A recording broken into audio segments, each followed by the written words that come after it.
तो मरना हक है, अपनी आखिरत की तैयारी करो।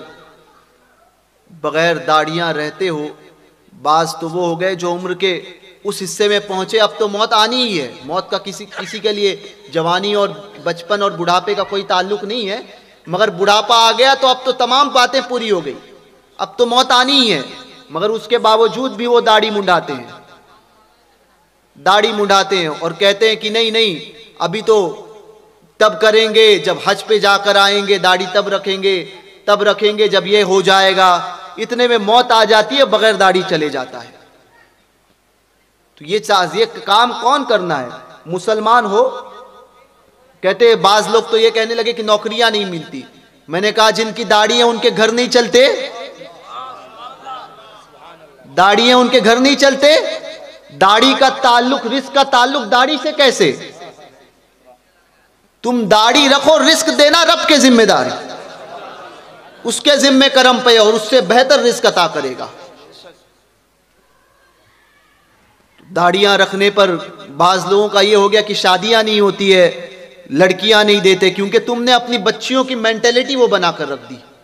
तुमने कभी सिखाया नहीं कि हमारे नबी की सुन्नत है, हमारे बुजुर्गों ने इसको रखा है। कभी अपनी बच्चियों को नहीं सिखाया, कभी अपने बच्चे को नहीं कहा। बच्चा रखता है तो बाप कहता है ये उम्र नहीं है दाढ़ी रखने की, ये तो हमारी कौम की मेंटेलिटी हो गई। कुफ्फारों के तरीके पर अमल करो और फिर ये उम्मीद रखो कि ये बच्चा मुझसे वफा करेगा, तो वो बच्चा भी वही करेगा जो तुमने उसको सिखाया है कि बुढ़ापे में पहुंचोगे कि वही तुम्हें अपने घर के बाहर रख देगा। और फिर बाद में कोसते बैठते हो कि औलाद ऐसी है, औलाद पूछती नहीं है। कोई आए, पीर साहब आए तो दुआ करवाओ कि हजरत मेरी औलाद मुझे पूछती नहीं है। मैंने कहा तूने उसको तालीम क्या दी थी? तालीम दी थी कि माँ बाप की नाफरमानी करने वाला जहन्नम में जाएगा? माँ बाप की रजा में अल्लाह उसके रसूल की रजा पिन्हा है? तालीम दी थी? नहीं दी। और आज जब तालीम नहीं दी तो फिर बबूल बोने के बाद में गुलाब की फूल की उम्मीद करना ही बेवकूफी है ना।